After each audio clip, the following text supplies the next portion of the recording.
For about half a century, I have obsessively folded paper. Not all the time, but whenever I see a blank piece, my impulse is to do this to it. Why? I don't know. What does it mean? Nothing at all. It just feels excellent to me to make the creases and the folds, to create a kind of ridiculous improvisational origami like this. Why? Just because. Let's never forget the sheer pleasure of assembly, of the snug fit, of sweet surprising alignments and clever symmetries. How profoundly satisfying when something just clicks into the right place. We love to shape our world, to put our own personal stamps on reality. How strangely good it feels simply to make. It's been said that a poem should not mean, but be. And whatever else they may be, Sasquatch structures are also poems.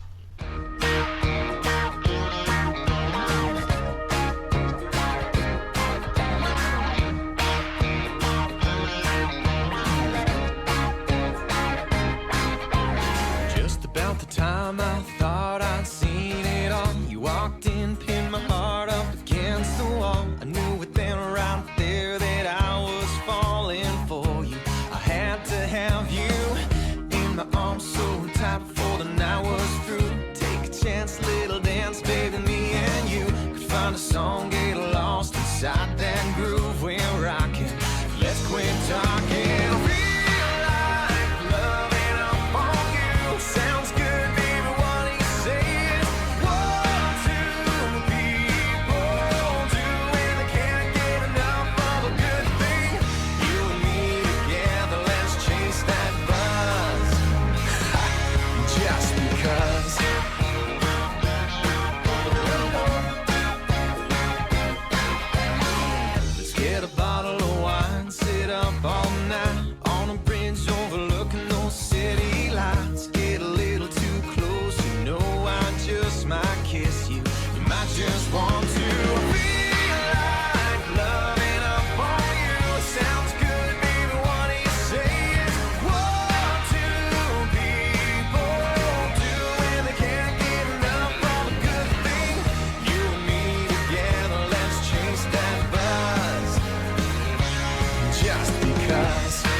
Just because.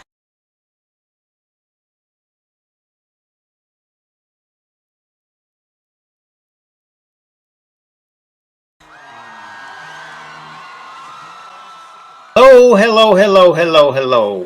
and welcome, fellow citizens and sincere students of the Sasquatch species all across North America and wherever else in the world our next of kin may call home. I'm your host, Christopher Noel, coming to you on a sloppy, cold, freezing rain and drizzle evening in northern Vermont.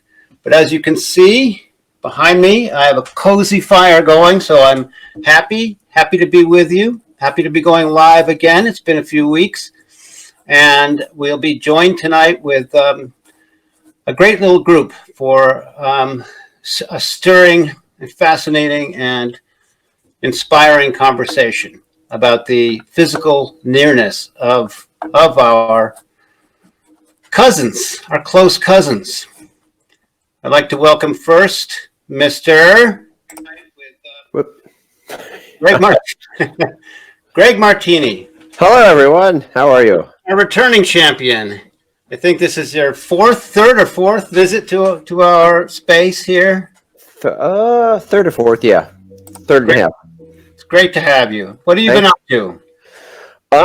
Well, let's see. Well, I've been following through on the mission, as it were, in reaching out. I've been using Facebook and kind of blasting out to people about getting stories and providing a bit about what I've been doing here in Cincinnati, specifically in the city park of Alt Park, which connects by, I wouldn't say rivers, well, like by stream to creek to Little Miami River, which runs straight up through the heart of Ohio, which lends a lot of credence to what I've been finding. And so it's all about the structures.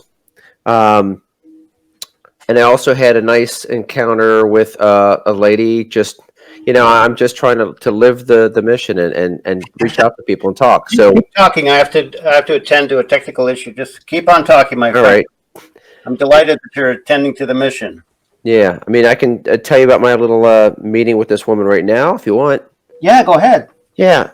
So I walked the dog to an area called the Village, and there's been recent changes in these structures. And again, the park is surrounded by a lot of neighborhoods.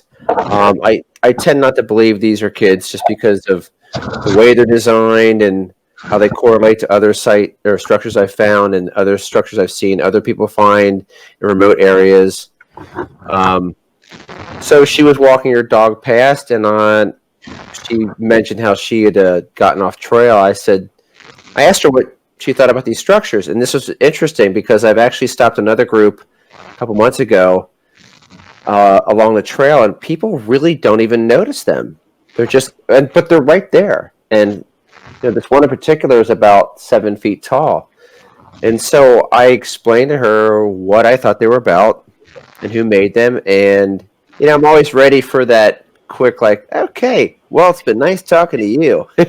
But I would say she was in her 70s, very vital person and very friendly. And she listened to me, and we had a discussion about things. And she said, I'm going to go home and check this out. She was really Open to it. yeah, intrigued. And so I thought, okay, she didn't have anything to give back to me, but again, there's the connectivity and just letting people know about what I've seen, what I think, and just hope it's contagious, So Welcome to the conversation, Glenn Parkinson from Thank you so much. New Mexico.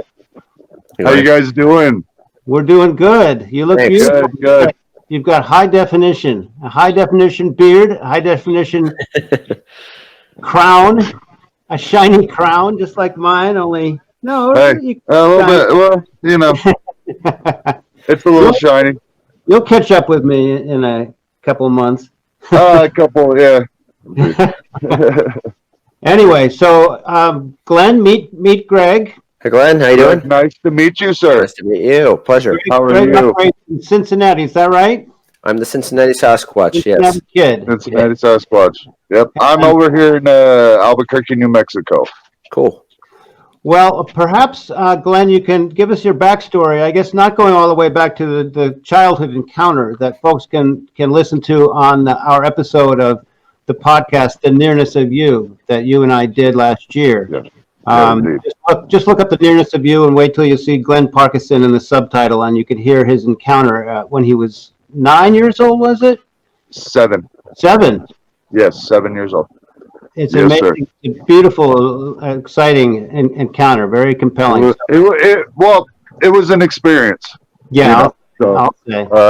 So, but in terms of your more recent history of exploring your area along the Rio Grande River, fill us in a bit on that.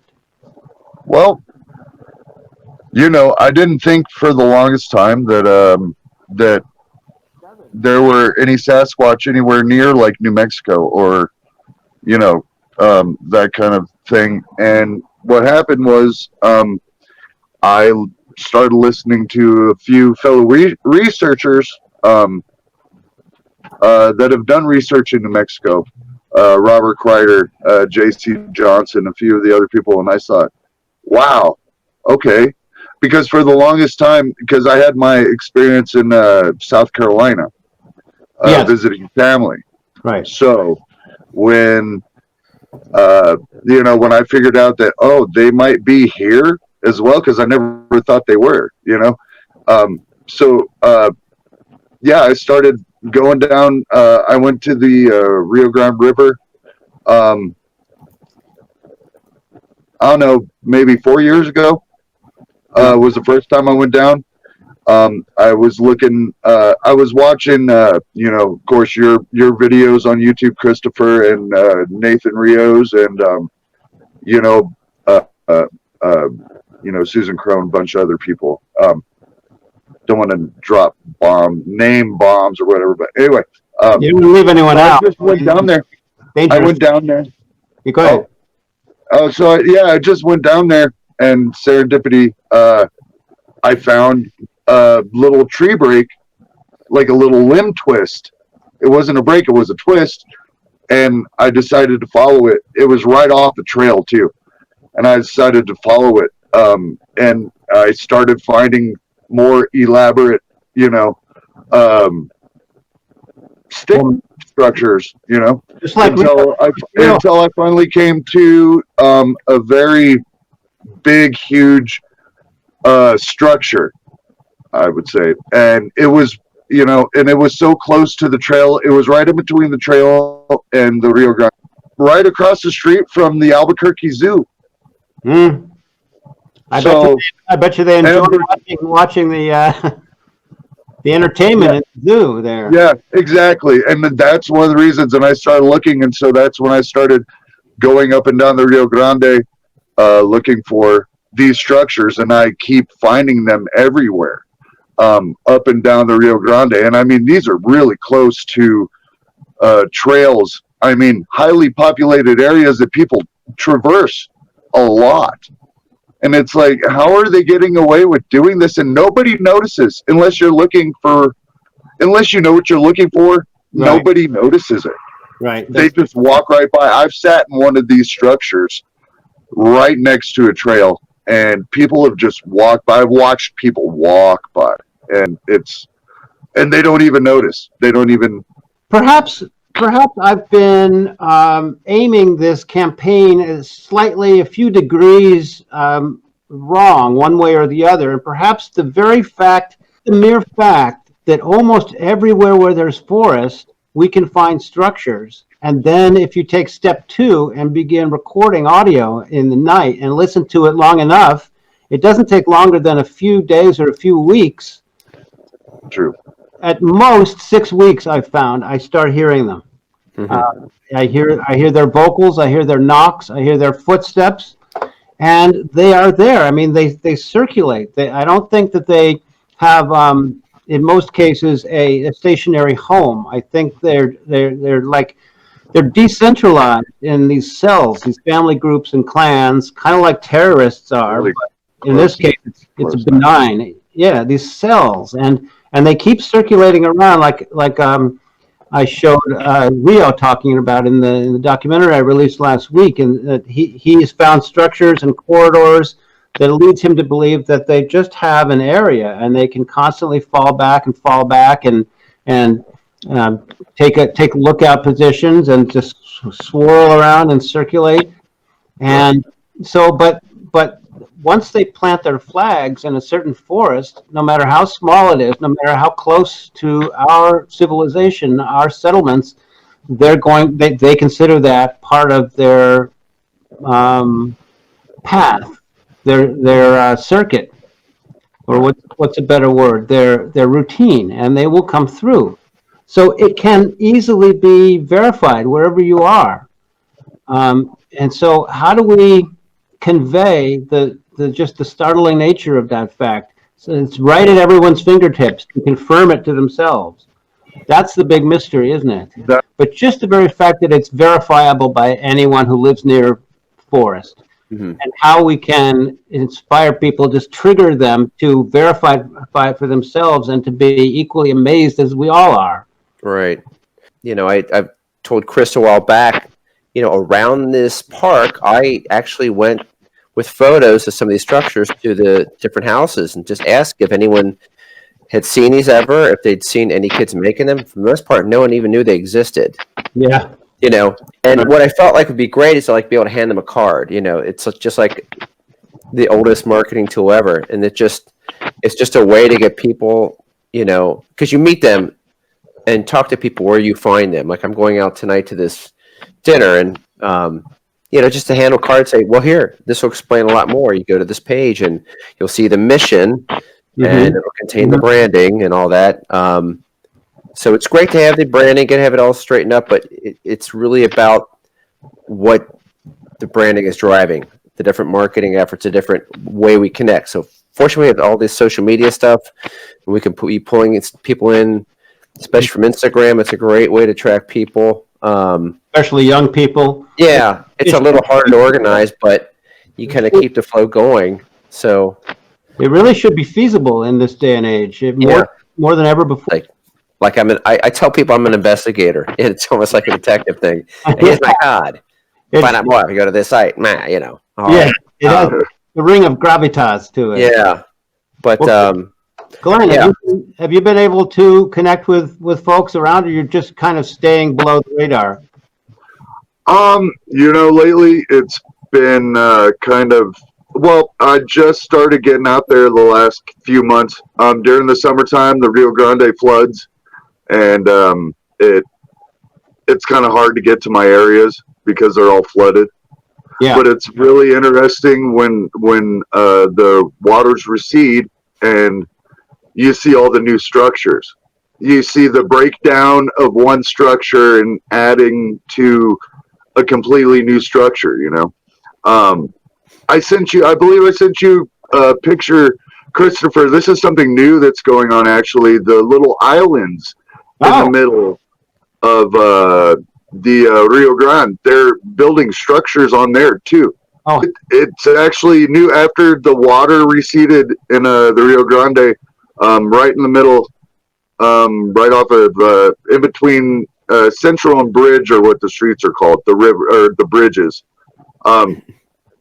There was this structure built in the middle of literally in the middle of the river, in a little island. Wow. Because when the water recedes, there's a couple islands that raise up. Yeah. But the water was still a little too deep. I don't know. I didn't want to go out there. In the summertime, when the islands are available, I think they stay in there. Wait, so the islands are large enough that they're thickly forested enough that you can hide in there? Really thick, yes. Yeah. Indeed. And you would have noticed these structures in the last year if they had been there, right? Because you look out to the island. Of course. No, I drive over bridge all the time. Over the bridge every day to go to work. And I look. I look every day up and down that river when I cross that bridge. And fascinating. This is something that is just now starting to pop up. You are a perfect witness in that way. We went down to the river one day, right after it finished, right after the water receded, and we were going to a spot where we knew where a structure was.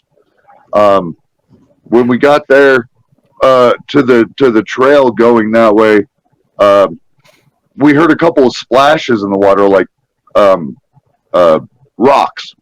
Mm-hmm. Not like huge rocks, just kaploosh, kaploosh. Yeah. And I made a beeline to the river, and I sat down on the bank, and right when I was walking up to the river, I saw a rock fly practically out of one of the islands into the river and went kaploosh. Yeah. And we sat there for a minute. I was like, whoa. Yeah. And so we sat there and nothing happened. We sat there for like 5 minutes and no other things happened really. And then we started walking on the trail again, and the rocks started splashing in the river again, but they were like paralleling us as we were walking down the trail. Mm-hmm. And so when we got finally to where we wanted to go, we sat there for a little bit and we just kept hearing these. At first it was big like rocks, and then it was little tiny pebbles like bloop bloop, and that was still in an island in the middle of the Rio Grande. The islands are so thick. They are so thick. You couldn't even get in there without because they're just thick with brush in the middle of the summertime. Yeah. They're just so thick.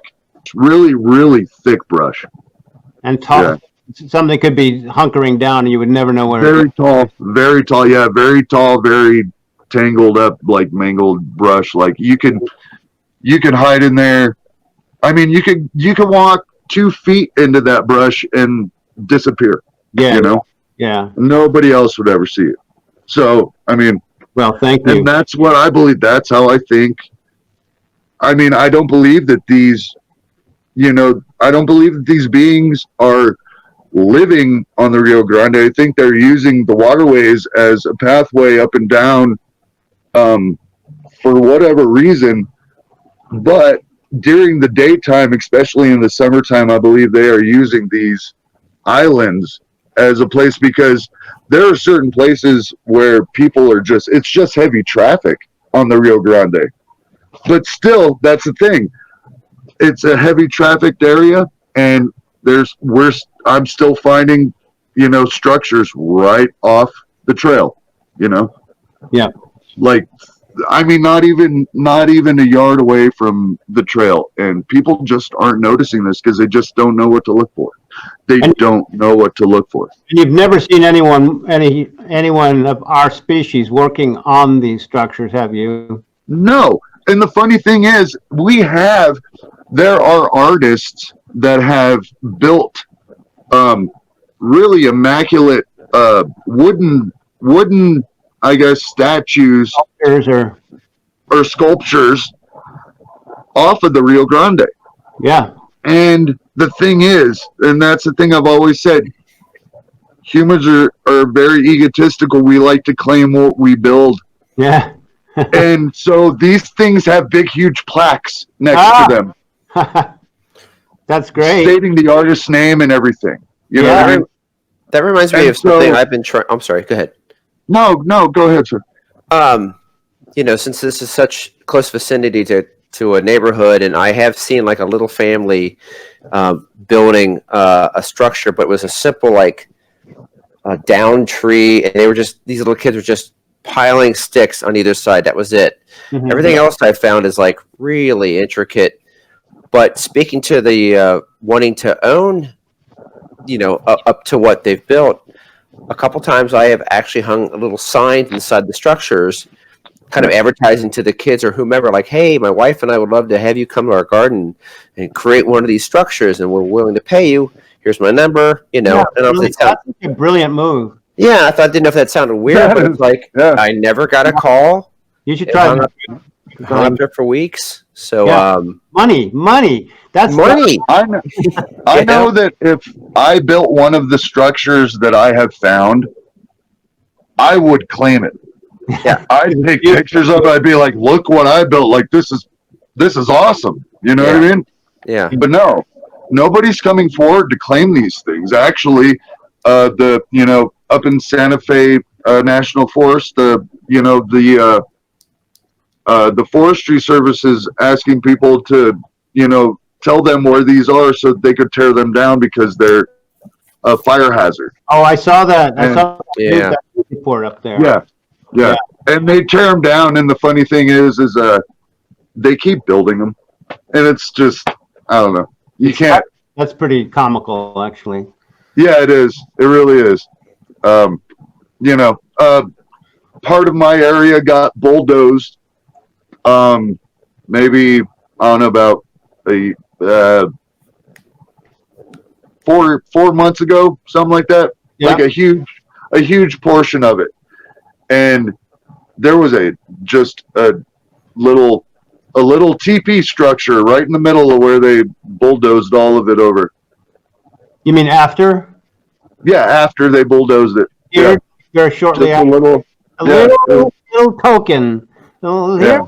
here we are, still going to come back. Greg, I understand that you have to go, so don't feel awkward about it. No, that's all right. I was going to say I'm finally proud to say that I ordered my first digital recorder. Yeah. And I'm going to go up to, and my concern with this area now in your documentary, Chris, you realized your area was like around 2.64 at the longest part of this peninsula. I've got a really small, hey, how you doing?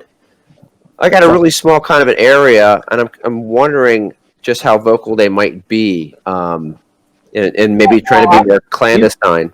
You see from my videos that my area is very small too. These little pocket forests, they can still sound off at 3 a.m. when they know they're safe. To Rod Nichols. Rod Nichols is working out of San Antonio, and he's one of the most avid and successful local researchers that I know in this whole group of ours, this whole team of friends and fellow researchers, and both Rod and you, Glenn, of course, appear in my new documentary, and I'm so happy and privileged to have your work represented in there.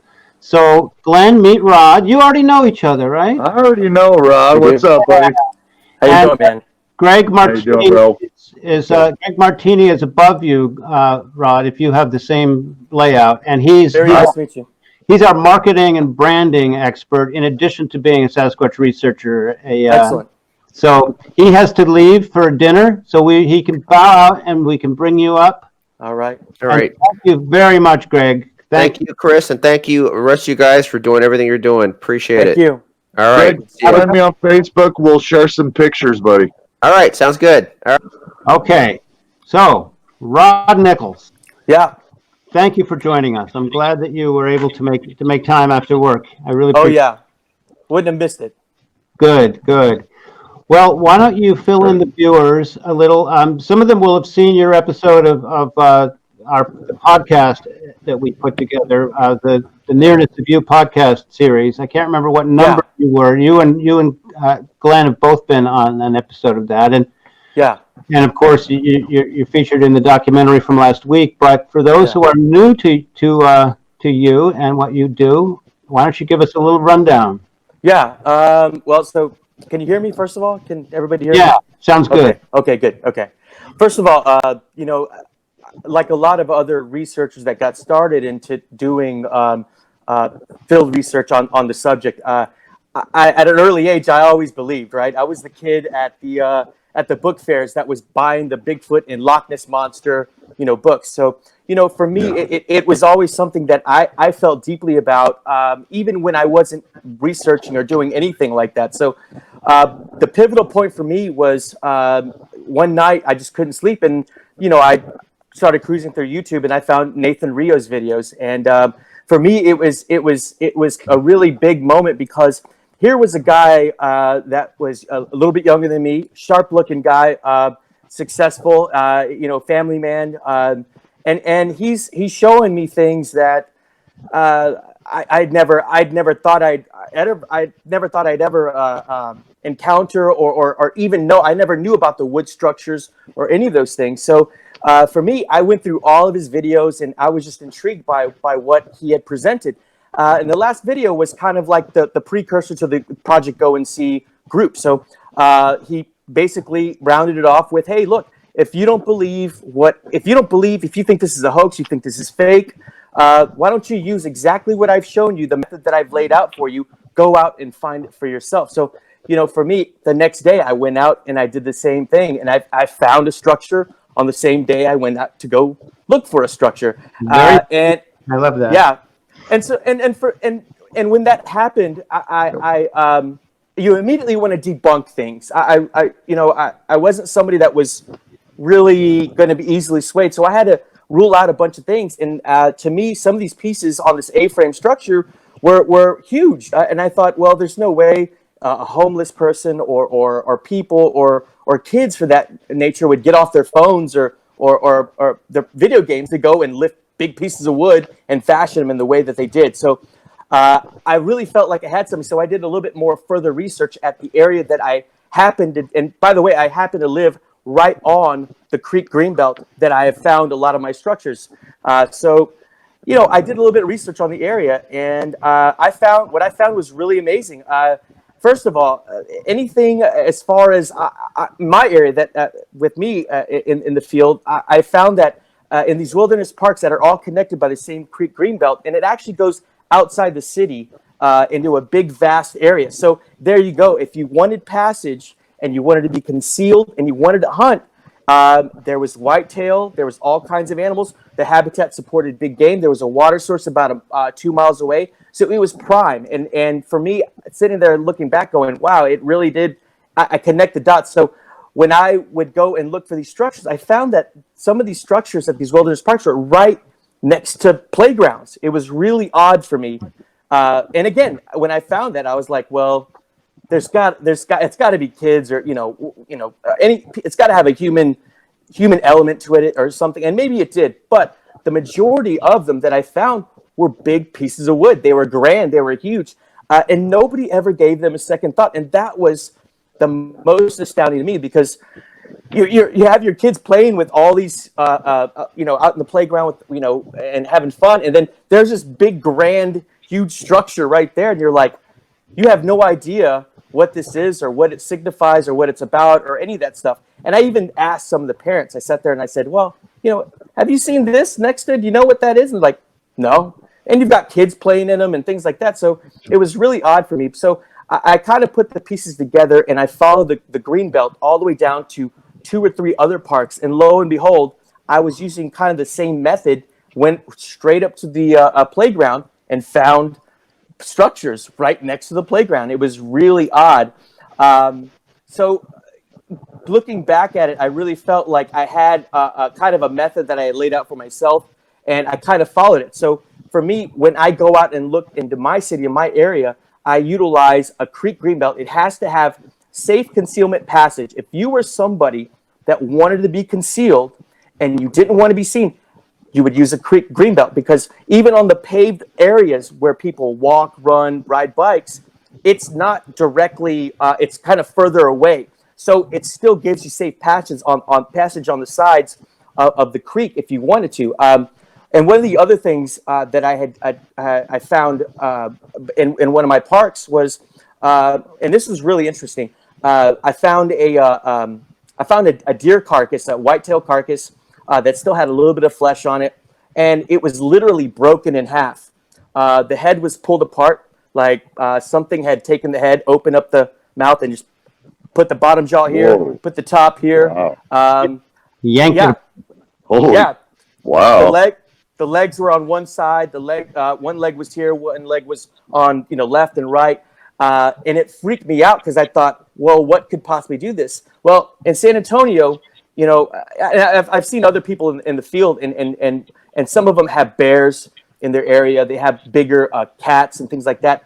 We don't. We have that. We have maybe a few mountain lions, but they're far and few, and they're very rare. And you never hear of anybody getting hurt by them or anything like that. So, I can't add bears or any of that stuff in there, or surely it wasn't raccoons or any of that stuff.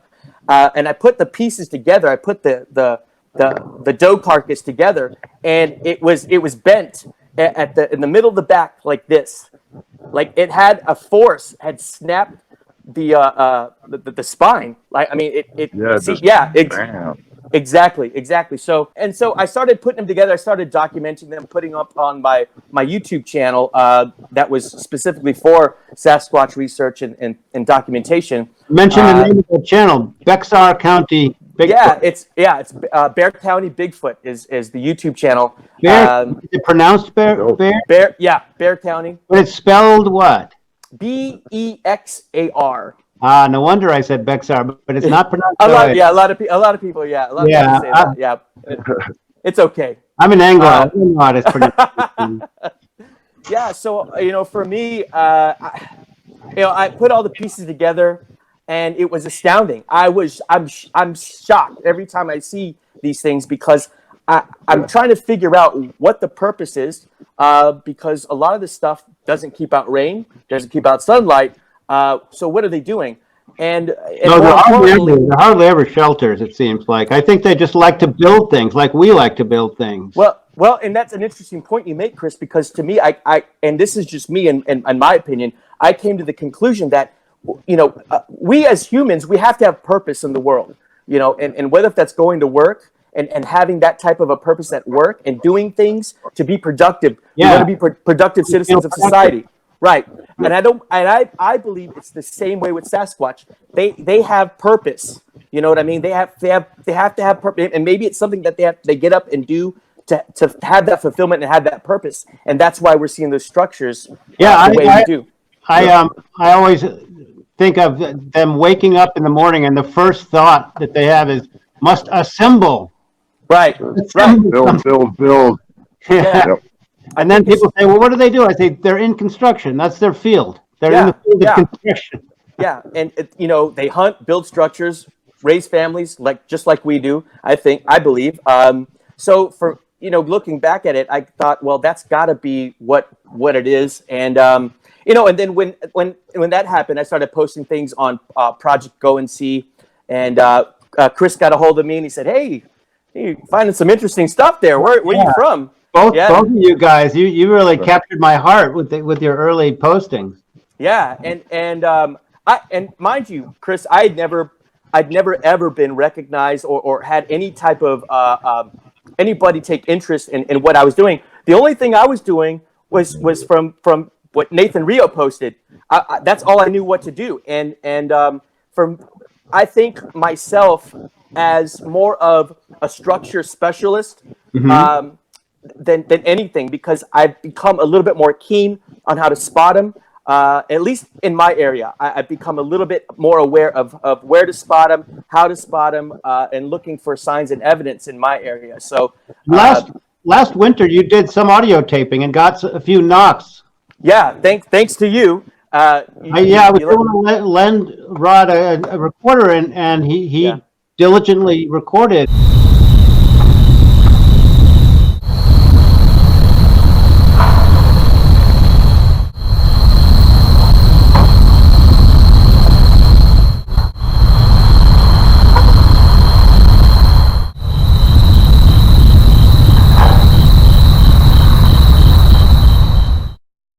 Nothing super dramatic, but enough to convince me that yes, of course they are there, because as I said before you came on, if you find a forest where they've planted their flags, i.e. structures, this is part of their route, and they're going to come through, and you're going to hear them because they can't help but knock, because that's another part of it. Why do they do it? Well, why do they build structures? It's just hardwired into them. They like their percussive species. They got to do it. Yeah. I mean, I have a theory that they're related to autistic folks, and autistic folks use stimulation things to kind of comfort themselves and focus themselves, and knocking and movement, repetitive movement is something that both autistic people and I think species does. But that's just a theory.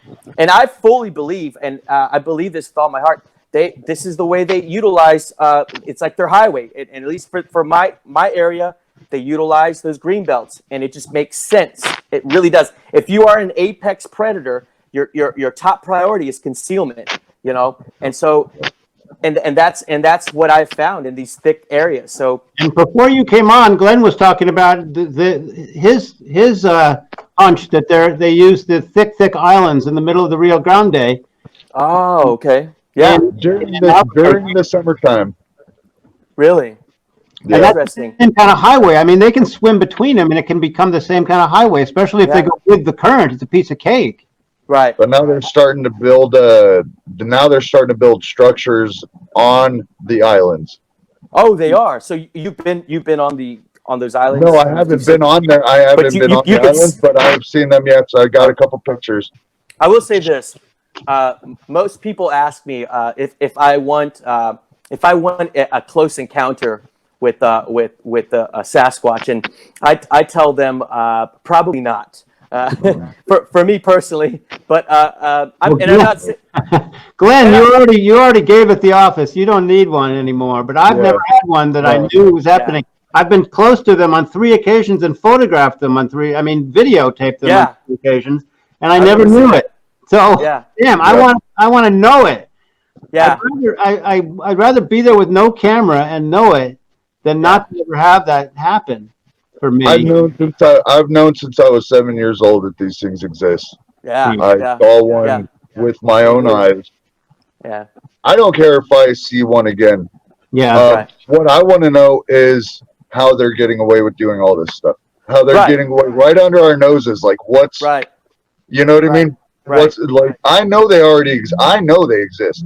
I don't care what anybody else says. I mean, you guys both know that they exist. Yeah. Right. We do. I just want to know how to, I don't know, understand them more. You know, how to get like where, you know, what they're doing, why they do what they do. Right. I mean, the whole ups and it may end up not being a terribly much more complicated than just kinship. Right. They're next to us because of kinship and because we're more interesting by far than anything else in the forest. Just as for us, they're more interesting, at least to me, than anything else in the forest. And this is a magnetic relationship in that way. And they both gravitate toward us and won't directly contact us. They only indirectly contact us in a glancing, oblique kind of way, and that too is like autistic people. But I think that it's not that mysterious. I mean, we now know, and more of us, as the word is spreading, are learning or finding this for themselves, that they're right there. They're right there. Maybe not now. It will be 2 weeks from now, or 6 weeks from now, or tomorrow night. Right there in the forest near us, and we know, at least if you believe the genetic findings so far, they're close kin to our species. They're a fellow species. Right. And so, I mean, that takes care of a lot of the mystery of it. It's cool to have the mystery, but it's also important to demystify certain aspects of it, that if they remain mystical and kind of like obscure, will kind of act as an ongoing barrier to just embracing the sort of pure, blatant truth of it. Yeah. Right. You know, what's more interesting about that specific area that you got that audio from, Chris, is that area had a structure that changed over time, right? The park workers would come in with a wood chipper and an ATV, and they would wood chip. They'd break it down, and then about a couple of days later, there'd be a new one built up. And they got frustrated, right? Finally, I asked one of the park workers, I said, who do you think builds this stuff?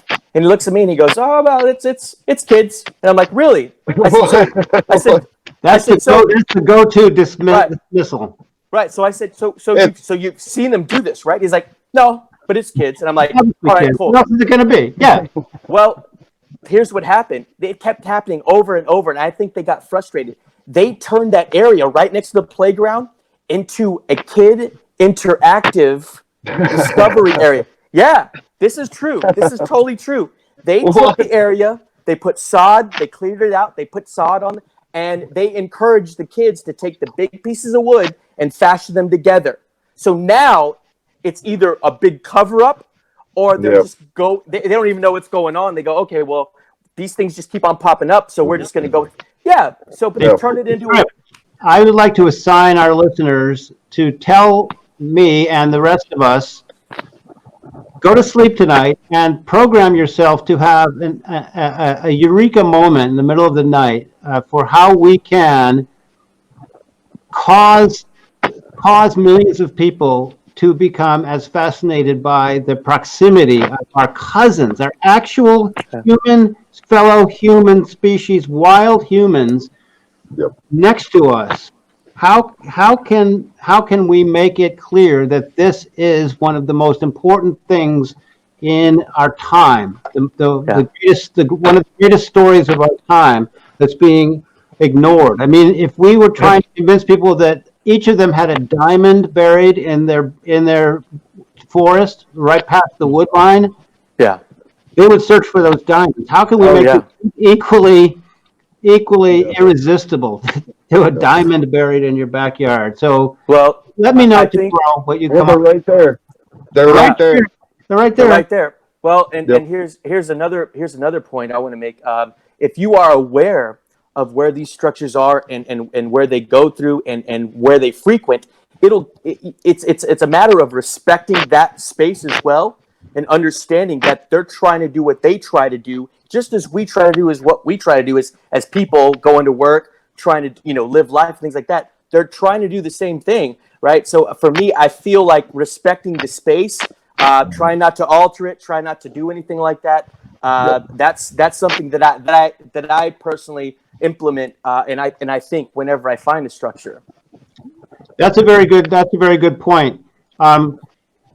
However, some people get mad at me when they see my video and I kind of touch some of the structures, and in a way, I think it's over romanticized, because at habituation sites, these Sasquatch will come in and screw with our stuff all the time. My friend used to find her garden tools, like her hoe, hanging 60 feet up in a tree. I mean, it's a two-way street. I think we've been having byplay back and forth for thousands of years, and our species, they will they'll push each other back and forth, and they'll mess with each other and prank each other. So I don't think it's that sacred all the time, but it's a good attitude to have anyway. Even in Australia, this guy, Sasquatch Australia, I think we've talked before, Sasquatch Australia, and he finds the same things we do. Yeah. Yep. Australia. I have friends from Ireland. I have friends from Ireland, that find the same structures. Ireland, Scotland. One of the people in my book speak is from Scotland, and she finds structures all the time. Yeah, I saw a video a couple of years ago from Russia, and they're the same structures in the woods.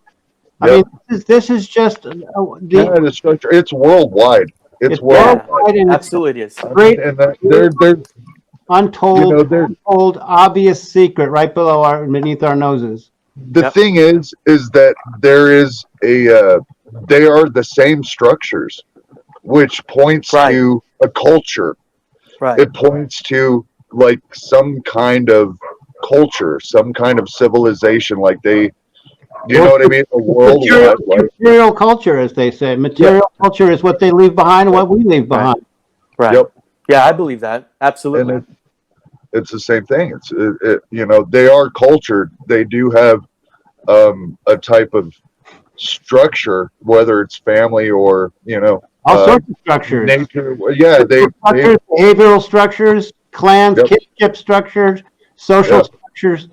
I'm sorry, Sasquatch Australia. I stand corrected, but I'd love to be in touch with you if we have not been. I'd love to see some of your pictures or your videos. Cool. Your notes, because eventually this movement. Yeah. I mean, we're trying to appeal to North Americans, but of course, ideally, by the end of our lifetimes, we'll have spread it across North America, not just, our little group, but we want to link up with, network with groups. It's not North America, it's South America, it's Australia, it's Europe, it's Scotland, it's England, it's everywhere. It's worldwide, and people call them by different names, the Woodwoes, the Green Man, the, Sasquatch, Yeti, whatever, a ring pin deck, whatever you want to call it. Like, it's worldwide. Yeah. These beings do exist. Like, and I will not, like, I don't care what anybody says, like, I know for a fact, I've seen it with my own two eyes. These things exist. The fact that they exist, we do know that, but I think to the average person, that sentence or that concept is a little bit abstract. What I think we need to do is get more and more concrete. Not only do they exist, but you go out a mile and a half from your house or 100 yards from your house, and you find some structures, and you put a recorder out there, and you will know that not only do they exist in general, they exist in particular in your freaking sphere of activity, in your world, in your microcosm, right there in your microcosm. And that is inherently fascinating. It's just that we haven't yet bridged to these millions of people who are ripe for being fascinated by this like we are. That's the mission of Sasquatch and civic duty.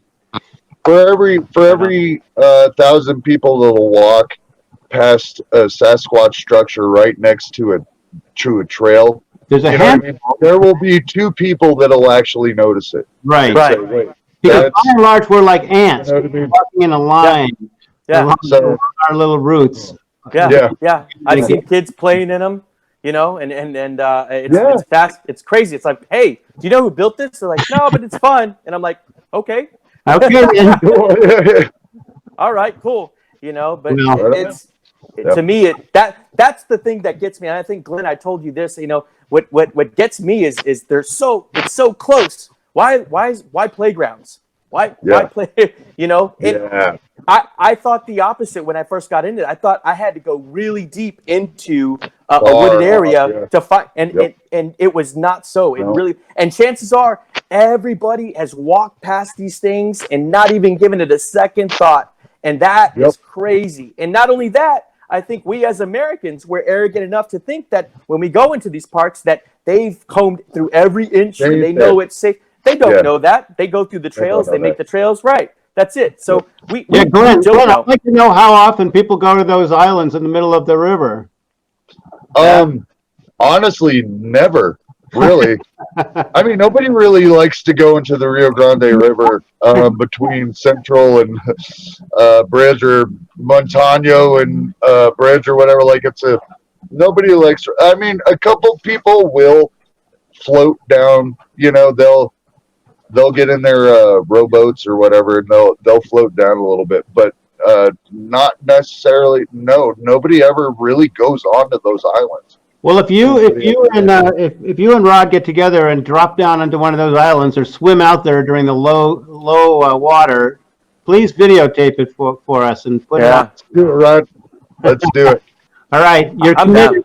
You're committed. You did it on live. Next summer, let's do it. You're committed. Oh yeah. All right, I think we could either talk 4 more hours, Jam a little bit. cut it off now, because otherwise we'll be up all night. All right. Thank you, folks. Thank you, my guests, my delightful guests, Rod Thank you. Nichols and Glenn Parkinson. Not Parkinson. Awesome. Parkinson. Parkinson. Mistake. Thank you very much, Chris. And thank you for Thank you very much, Chris.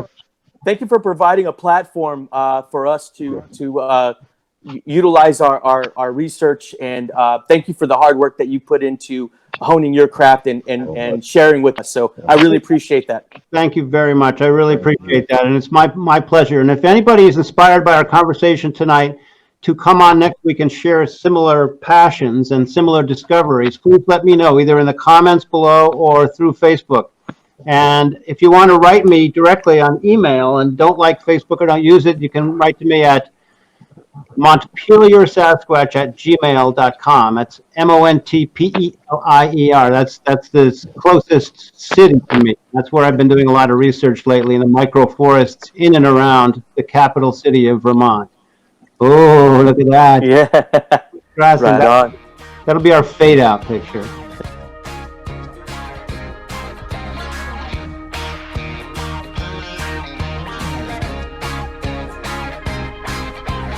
Just about the time I thought I'd seen it all, you walked in, pinned my heart up against the wall. I knew it then right there that I was falling for you. I had to have you in my arms so tight before the night was through. Take a chance, little dance, baby, me and you could find a song, get lost inside that groove.